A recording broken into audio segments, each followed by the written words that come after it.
I was responding to an emergency call. I stopped briefly at a red light to clear the intersection, and my patrol car was struck from behind by a taxi cab doing over 100 miles an hour and caused my car to burst into flames. My injuries were very severe, 4th degree to my neck, head, and face.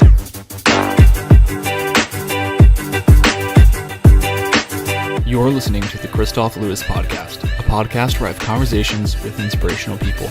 My name is Chris, but my family calls me Kristof. My goal is to have as many conversations as possible with people who have forged their own path by pursuing their dreams, making them a reality, all the while emitting positivity and sharing this knowledge with others. I seek these people out and share this information with you, proving to the world that you can do what makes you happy and do what you want for a living while being a good human being. We'll talk about careers, but we'll also cover any story that inspires. Let's do this while helping each other. Thanks for listening. I'm happy you're here.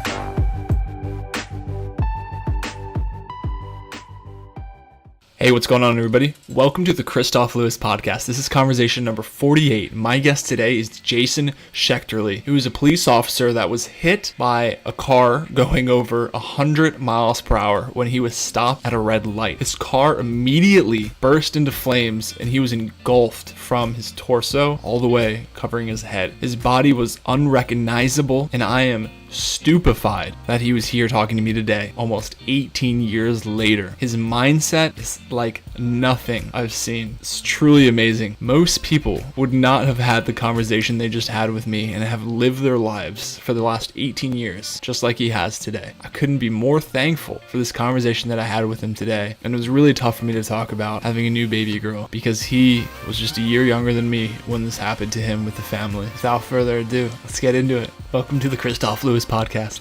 Thank you very much for having me. I'm excited. Absolutely. I've been saying you're excited is humbling because I'm so excited to speak to you. Your story is nothing short of inspirational. It's perfectly fit for this channel, and I'm absolutely humbled to have you on here. And every single time I've heard you speak, every single video I've seen that you were interviewed, all of these things that you've done already are, to me, I was just telling my wife, I swear 5 minutes before we started, I was going to try to keep it together because I know your story. When the incident happened to where you were burned, you were 30 years old and you already had children, and my wife and I are expecting a daughter right now, and I've never felt that in my life, and I've known your story for a while, but I'm telling you right now, as I look at you right now, I could barely keep it together. I was like, I don't even know if I could do this conversation right now because I've never felt having a daughter.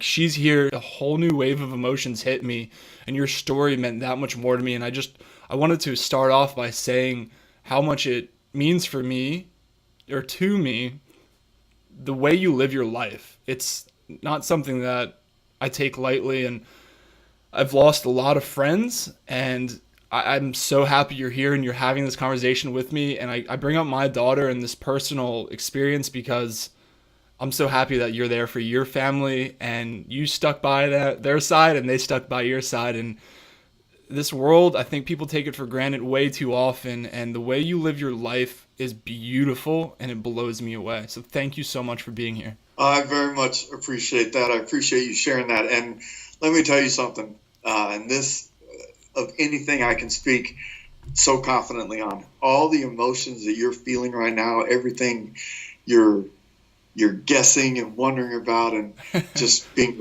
up, and there's nothing more beautiful. There is nothing more beautiful than a pregnant woman. I know that for sure. Absolutely. So I know you're loving that part of it. But let me tell you, when your daughter is born, it doesn't matter what you've heard in the past. It's one of those, when she's born, you will truly understand what people have said before about unconditional love, living for somebody else.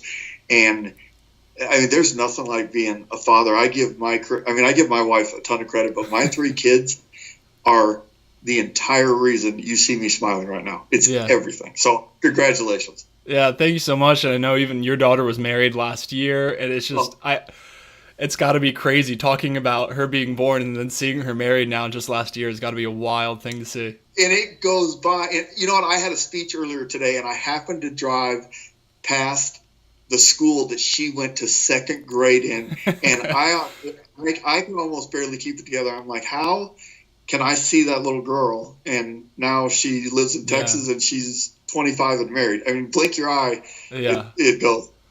It's nuts. I mean, even just the 9 months pregnancy has gone by so quickly, and I can't imagine.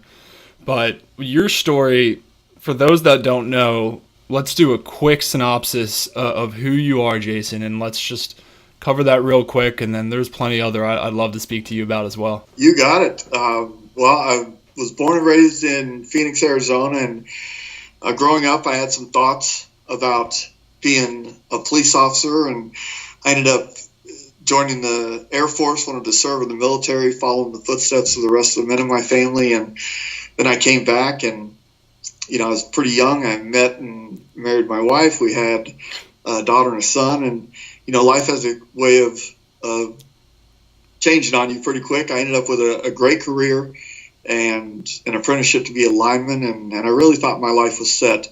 And in March of 1999, March 26th, I was very moved by the death of a Phoenix police officer named Mark Atkinson, and it really was a moment of clarity. I knew I needed to do that job, so I put in the application. I got through the process and the academy, and I started what I thought, like we all do.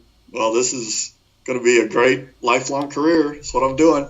And a short 14 months later, ironically, 2 years to the day after Mark Atkinson was killed, on his anniversary at March 26th of 2001, I was at work and I was responding to an emergency call. I stopped briefly at a red light to clear the intersection, and my patrol car was struck from behind by a taxi cab doing over 100 miles an hour and caused my car to burst into flames.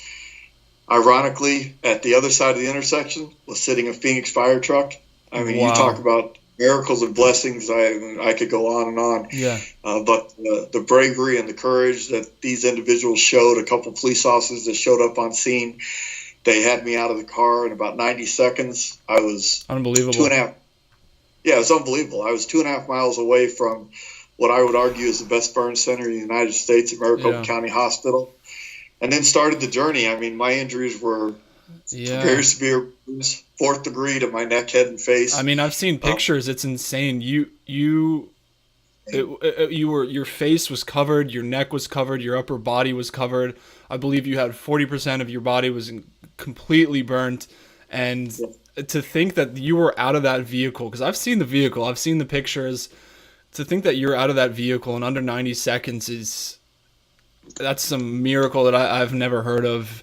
And to be hit over 100 miles per hour, the car, my mind and everything, like I started with, like all of these things happening, and then like the fire truck across the street or across the intersection, and just for them to get you out in 90 seconds and to save your life. And then not to mention, like, literally everybody up until this point in your life, from that point, from the doctors, all the surgeries, everybody that's donated, it's an unbelievable. Yeah, the story. I mean, that's why I love traveling the country and sharing the story, because it still inspires me to think, wow, that all happened, and I was a part of that. And I was a small part of it. I might have been in the car accident, but what those firefighters did, the cops, the doctors. I mean, I spent 2.5 months in a coma, 5 months in the hospital. I've had so many surgeries. I was reduced to nothing.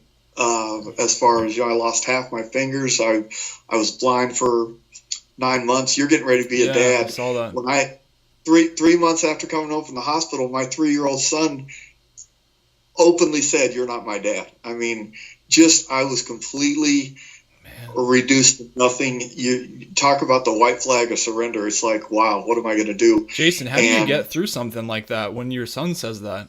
Yeah, I can't imagine. It's incredibly difficult, but what I felt was an overwhelming sense of guilt at first, because none of this was his fault or my daughter's fault. I only had 2 kids at the time. Now I have 3.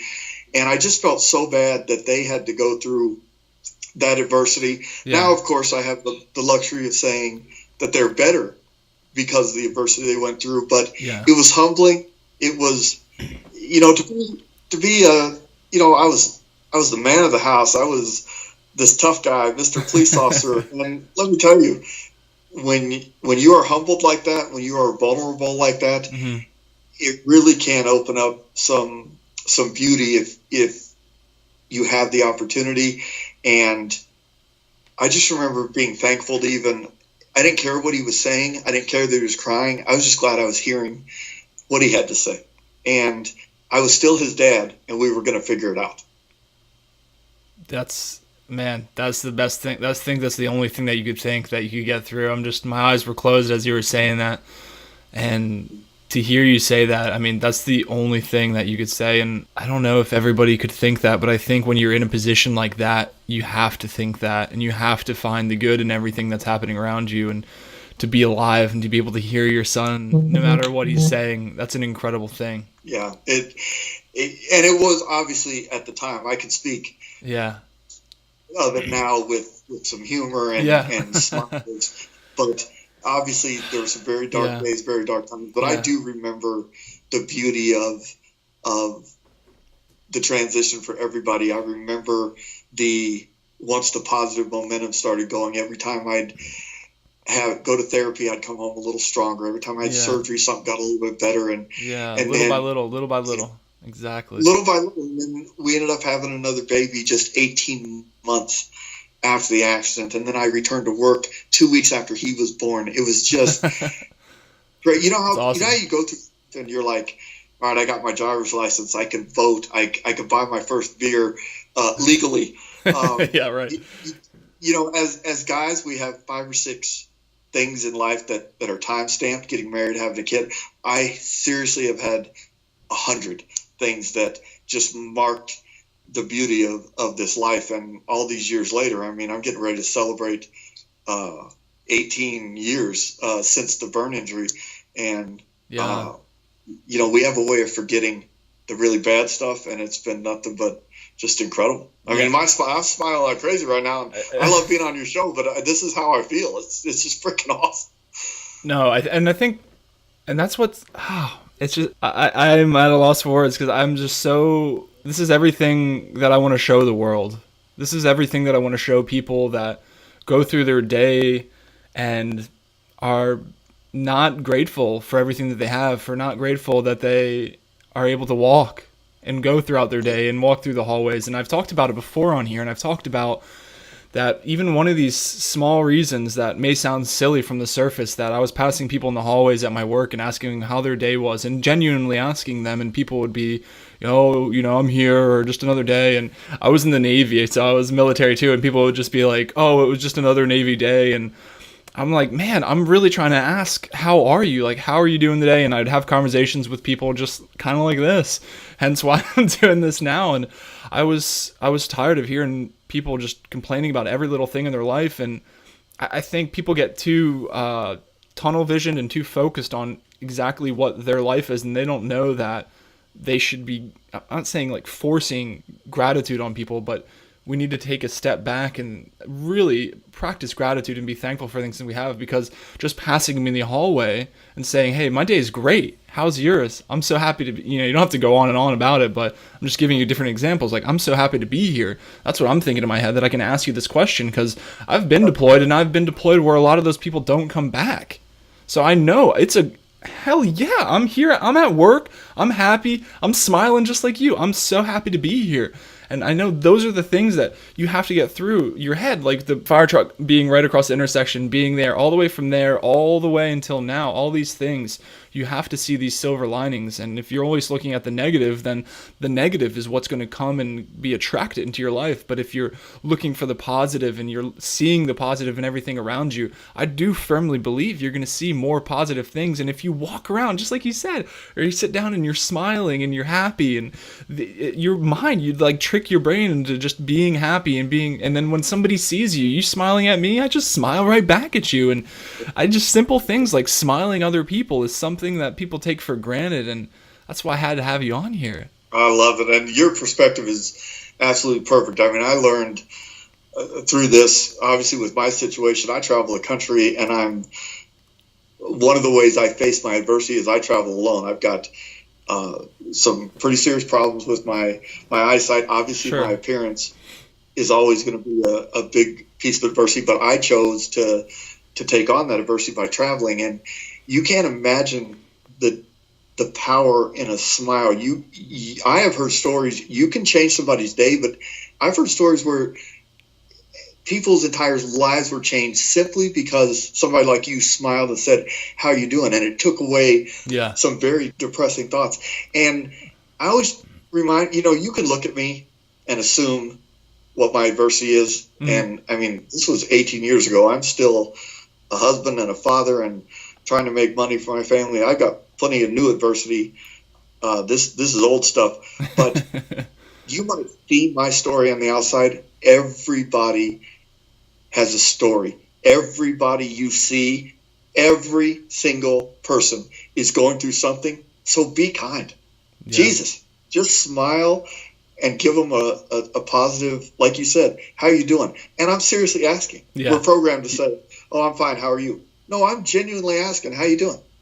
You having a good day? Like, yeah, and people get like weirded out. I don't know if you've been in that position before, but I've asked people, I'm like, no, seriously, I stopped. I'm like, how are you doing? They're like, what's up? What's wrong? What's going on? And I'm like, nothing, man. I'm just trying to like ask you for real. Like, let's go. Let's talk about it. How are you? Let's have a conversation. It's fantastic. And you're right about people, and the negatives are easy to find it's exhausting though to me that it is exhausting. And the positives though are right in front of us, and I can find so many things every day, and you have to every day. You have to look for something, and I have little tactics I use if I feel all the emotions you're supposed to. I mean, I get pissed off, I get anxiety, I get worried about something, whether it be with me or somebody I love, and I could be angry, and I'll be like, you know what? I'm going to go to Starbucks and I'm going to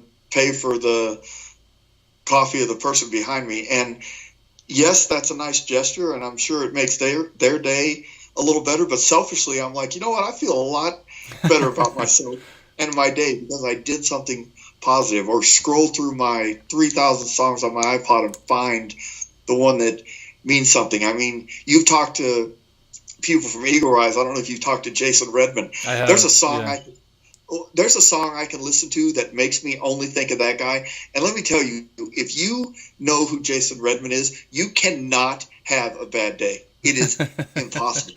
The guy is so phenomenal and so awesome that he just makes me smile when I think of him. And I will do things like that every day. And that's what I encourage people. You're going to have your range of emotions today. You just will. You can't go through a day it's just perfect and smiling. No, you're going to go through a varying range of emotions all day, every day.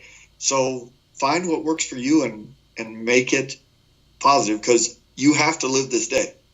If you wake up feeling bad, you still got to live it. So you might as well try and make something good out of it. Absolutely. That's what I've been telling a lot of people lately is, even if you're feeling all these emotions, these hate, this anger, this whatever it is, especially if it's negative, you still have a choice.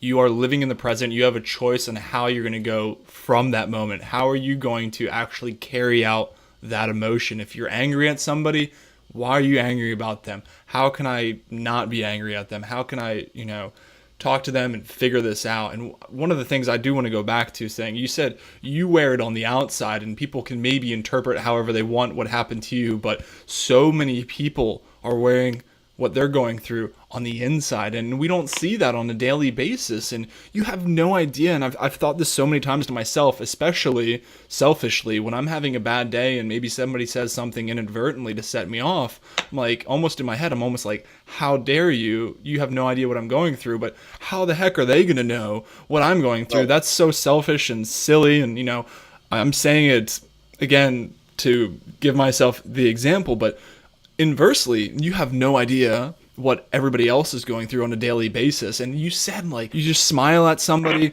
and it may actually and genuinely change their trajectory of their life without you even knowing. And who does it hurt? It hurts nobody. And I really want to beat down. You have no idea what everybody's going through. So I walk through the city and people are either, frowning at you or looking at you, going out of their way to look the other way, or maybe they're rude to you. But all of these things, these are little itty bitty things. Like you were saying, incremental changes through the hospital, incremental changes through your life, incremental changes through whatever. But these are little things that you can incrementally change. They don't take much. It doesn't take much to smile. It doesn't take much to hold the door open for coffee for somebody, $3 behind you.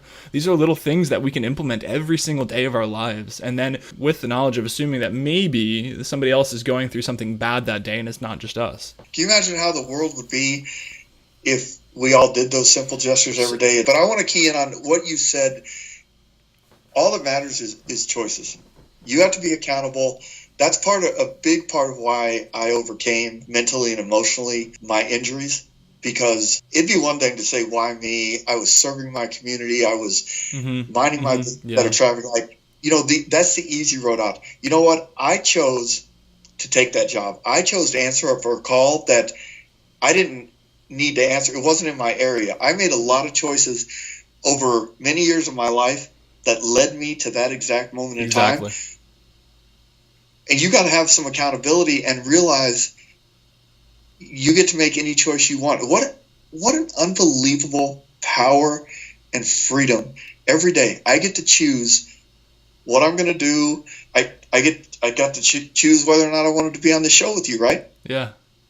How good is that? And I made awesome. the right choice for my heart. Now I'm as happy as can be, and I'll never regret making this choice. And whatever I choose later for dinner, if I choose to go somewhere and whatever happens or whatever my kids are doing, it's all about choices. I love that you said that, because people need to own that. It's your choice. However you want to do you every day. It's up to you.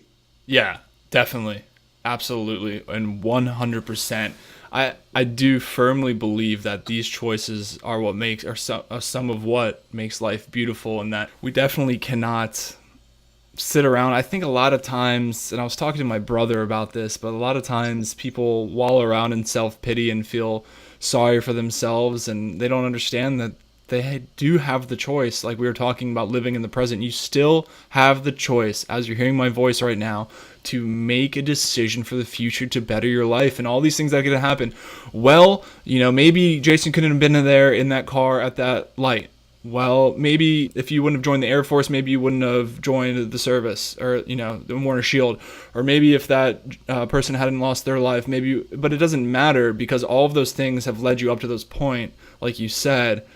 And then from there, all those things have led you up to now. And you're still here. You're still breathing. You have, your lungs are full of air. And that's a beautiful thing to live right now. And it doesn't, you have the choice to do anything in the future. And regardless of what's happened in the past, it's happened in the past. So I've learned, and I am learning, and I'm continuing to teach myself and everyone around me as much as I can, that you can't dwell on these things, especially if they're negative and you're beat up and you're beating yourself up about the past. You can't beat yourself up around that, but what you can do is make a decision for the future to at least learn from the things in the past. And then if something bad happens to you, then it's happened to you, and so be it. But how are you going to react to those emotions? Yeah. The old saying, life is 10% what happens to you and 90% how you react to it. It could not be more true, because no matter what happens, it's your choice how you're going to move on from that. And I'm a big believer in meeting yourself where you are. I don't encourage people to, hide their anger or their sadness or push it away, or don't acknowledge a failure in your life, because that in itself is a failure, or you're just setting yourself back. You have to meet yourself where you are. If I'm having a bad day, you know what? I'll have a bad day. I don't mind feeling angry. I don't mind being vulnerable or anxious or something like that. But I work through it, and then it's on to the next part of happiness. And that's how you've got to keep yourself going. Because if you think, I don't care what age you are, if you think you're going through this life and you're not going to experience pain and suffering and tragedy. And that's if you're lucky. If you're lucky to live this life long. Like you said, you've been to places that people didn't come back from, yet you're still here. So it's fine to reflect on that. It's fine, I'm sure, quietly, when you close your eyes at night, you're alone. I don't care who you sleep with at night, you're alone. When your eyes are closed, you're alone with your thoughts. Yeah. I'm sure you have some thoughts that you're like, wow, if anybody knew I was thinking this right now, they'd be shocked. We all have those. We call them, shower thoughts, random thoughts that we keep to ourselves. And you can learn from those things. You can embrace I love that we can feel all the stuff that we feel. I mean, I absolutely love every part of it. Of course, I'd like to, only feel love or joy or enthusiasm. But no, I mean, if I'm feeling down, I mean, I lost my dad a year and a half ago to cancer, and he truly was my best friend. I still think about him. The room I'm sitting in, I've got about 5 things that his golf bag, for God's sake, is sitting right next to me right now. And, I'll think about him and I'll be like, God, I remember what his voice sounded like. I remember what his favorite drink was. And then I'll move on to, you know what? I had my dad till I was 45 years old. I ain't complaining. Yeah, man. Beautiful. Your mindset is everything. Your mindset is what makes you, and your mindset helps you interpret the rest of your day. If you want to live it negatively and you want to be like, and I'm so sorry to hear about him, but and I can't imagine. But if you want to be like, oh, he's gone, but your mind is blowing me away, and like you completely turn around these mental attitude of you can feel this negativity, and then you just go, well, I had him for 45 years. That's insane. Yeah. It's flipped. Yeah, and for you, exactly. Hey. And you've done it and you've practiced it for years, so it's easier for you to do this. And that's another great point to come out with is it may be hard to do at first if you haven't done it, if you're used to only seeing the negative everything, but if you're used to seeing the positive in everything and you can immediately, your mind is trained to turn it around, well, hey, I've spent all these years with him, then the next thing that comes up in your life, whether it's tougher than anything you've been through everything that's gotten you where you are today, so you can deal with it, and that you're going to find the positive in it, and you're going to make the absolute best that you can after the fact. Yeah, and everybody goes through something, so you can if you want to have perspective and you choose to, I mean, I can look in the mirror and be like, I wonder what I would have looked like right now. I wonder what I'd look like if my hair was going gray.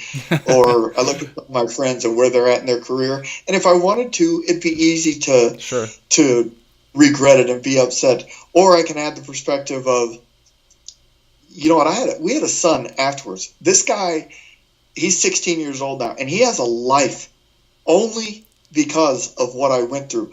I was a tissue recipient. Somebody giving the gift of life, donating their organs and tissue. And all of a sudden, I look at my son and I'm like, well, what if he grows up and has 3 or 4 kids? What if they grow up and have 3 or 4 kids? What happened to me was a moment in time that has no logical end. It can go on and on forever. And that's how I choose to look at that perspective. And then I flip around, and I just had this conversation. His name's Mason. He's 16, and he's a pretty good baseball player. He's got dreams of playing college baseball, and I've explained to him, I said, I travel all the time, okay, for public speaking. I said, listen, let's say everything's just cruising along, you're going through school, and my plane crashes. And I'm sorry to be so morbid, but it's reality. Things happen. I said, let's say that happens to you and your life is completely changed. You can be upset, you can cry, you can ask questions, but I'm telling you, 2 weeks after it's over, you better be back on that baseball field, and don't you ever be the kid or the guy who, well, my life is over because my dad died when I was young. That happens to millions of people. People get cancer. People get this. Everybody can find a reason to quit and give up, but times that by 100 is the reasons why you live and you keep going forward. And you honor the people who love you. You honor the people who have gone before you. And you honor the fact that you even have this precious gift of life. I don't care what you believe in. God or not, or what you believe in the afterlife, the plain and simple fact is we are human beings and we get to feel some pretty awesome stuff. I Yeah, get to man. see some awesome stuff, hear some awesome stuff, and I am not going to take a day of it for granted. Yeah, man. Awesome. That reminds me of when you said, when you have things in this life that are bigger than you, that are bigger than yourself, it makes it a lot easier. And I It love makes that. I love I'm when you telling said you, that, and that just, to me, that caps off everything you just said. when your daughter is born, for all the sleepless nights and all the stress and all that stuff you're going to worry about, you will have so much clarity on, wow, that I am so much smaller and my vulnerability is fine. This is everything of why I live each day right here. And I mean, I say it about kids because I'm blessed and I have 3. I know a lot of people go through tougher times with children. Sure, yeah. But you can always find a reason. If you live your life trying to make somebody else better, you try to make somebody else okay, you absolutely cannot be a failure. You can't. And you'll see your daughter in a few years, and all you're going to think, and I promise you, don't forget this conversation, you will look at her and say, you know what? Someday I'm going to leave this entire world better than I found it because of you. So I'm good. What else? No, you don't need much more than that. I told you she's not even born yet, and I couldn't be the happiest dad. I'm the happiest dad you can possibly think, and she's not even here, and that's why I started off with saying everything I did, because it just hits me on such a new level, and she's not even here yet, and I can't even imagine how it's going to feel holding her in my arms, and then I can't even comprehend what you just went through last year with her getting married. Oh my goodness! I tell you what, it was pretty wild because she got married at 24, and I'm like, oh my God, what are you doing? But then I had to remind myself, hey, Don't be a hypocrite. You got married in your early 20s, and it worked out pretty good. And she's doing great. But I still see her as that 3-year-old girl. I still call her by her nickname, and I know she laughs at me. She's 25, and she's a grad student, and I don't even call her by her first name. I still call her the nickname I called her when she was 1, and she'll always be my little girl. Yeah, that's beautiful, and I mean, you are an absolute hero to me. You are constantly giving back not only your mindset, but everything you're doing, going around speaking, and everything that you have talked about is geared towards your family and your own mindset, and then outwardly even more giving back to people. And that's another huge thing that I am trying to get out and push out to the world here with this podcast is, 1, your mindset in you, 2, another one is your family. And then 3, I don't think a lot of people go to, and even very successful people, however, whoever we think is successful in the world, a lot of them don't go to this next level that I try to portray and I try to show through all these conversations, and that's helping other people and giving back, whether it be speaking to them, helping share this mindset, helping share this perspective. But that's one thing that you do so well, and it doesn't even stop. Here in Arizona, we've got the Arizona Burn Foundation. We got the 100 Club of Arizona that helps police and fire. Yeah. I work with, I don't know if you can see my shirt. Yeah. I went through the hospice process with my dad. I'm now the spokesperson for Serenity Hospice here in Arizona because it's such a beautiful thing. So I do find different ways to give back, and I'll donate to, like my speaking. Obviously, it's my full-time career, and I do get paid for it, but I'll donate usually 6 to 10, whether it be schools or churches or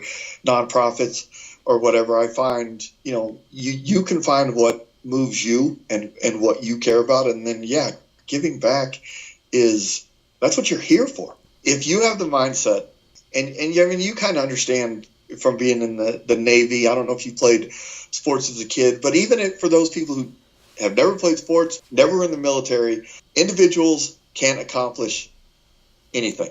It takes a team. It takes a village. It takes a town. It takes a city. And you want to be part of that. So every phone call you take, every one of these podcasts you do, I know you have this goal, but I'm talking to your audience. Every meeting you're in, every thing you do, if your simple goal is, I'm going to leave this better than I found, pick up a piece of trash, push the chair in under the desk.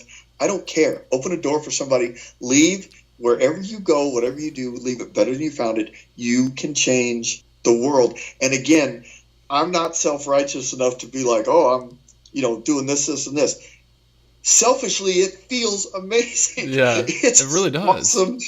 It does. So I have no problem saying I'm being selfish, because it feels good to be better for other people. It feels good to leave a room better than I found it. Or like I said earlier, I look at my 3 kids. This entire world is better off than when I started because of them. And that's just a great goal to have, all the way down to the smallest detail of what you do throughout your day. If that's all you think about, I'm going to leave this conversation, this meeting, this room, this situation better than when I found it.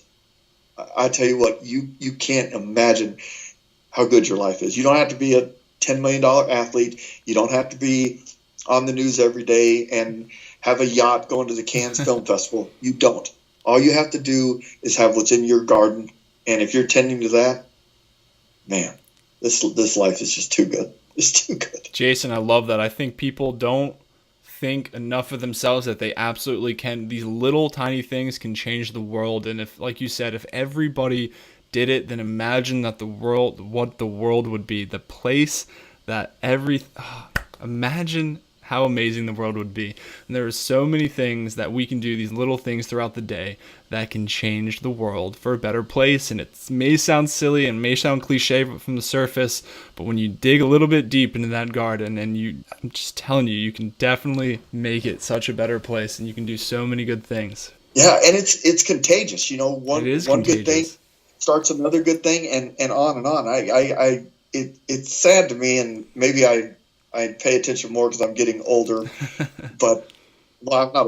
I'm only 46. I still feel pretty darn young, but there's just so much negativity in the world, obviously, right now, and life is a lot different, like for our kids, than it was for us. I mean, the social media and the bullying and anonymously saying things, the negativity on the news and in politics, and just all these other things that if you want to get caught up in, you can. But I often, like you, imagine. That's a great word. I daydream all the time, like, Jesus, if we all treated each other, it'd be so easy. You could fix every problem in the world in a matter of days. Yeah. And I'm not kidding. If everybody just wanted to just be a little bit better. Yeah, and it doesn't take much. We can do a little bit every day. It does not take much at all. So we can always hope it'll keep getting better. Your attitude on life is amazing. I know you've said it before. You wouldn't change places with anyone, and right now, I would not change places with anyone. I've absolutely and entirely enjoyed my conversation with you today. I can't thank you enough for taking the time out of your day again and donating time to speak with me. So thank you so much. Well, I am humbled and honored, seriously, to be on your show, and I really appreciate what you're doing. The people that you expose to the world, the people that you're talking to, and your enthusiasm for life is a beautiful thing. And I really appreciate knowing you, and I really am honored to be in the show, and I wish you the best of luck on the upcoming daughter. And mark my word, I don't care what you're thinking, you will understand how life-changing it is when you first see her. It's the coolest feeling ever. I can't wait. I'll have to shoot you a message and let you know what we talked about. Man, please do. I'd love, send me a selfie. I want to see your face right outside the hospital when you're like, all right, I get it. Because that's all you'll say. Yeah. I get it. There's nothing else to be said. It's an incredible experience that can't be explained. All right, Jason, thank you so much for being here with me once again. And like I said, I'm just so appreciative of everyone's time that's been on here, all the way from 1 to this is number 48. I cannot believe how long this has been going on, almost a year, and it's because of people like you taking time out of their day to collaborate with people like me to record these conversations, to give real life, living, breathing examples of people from all types of backgrounds, having a great time, having a smile on their face, contributing to their friends and their family in this world. And I'm just telling you, all these little things here that we're talking about today, everything that we're doing, everybody that's been on here has been such a contributing factor to what's going on here. Thank you so much. Awesome. Thank you so much. I wish you all the best. All right. See ya.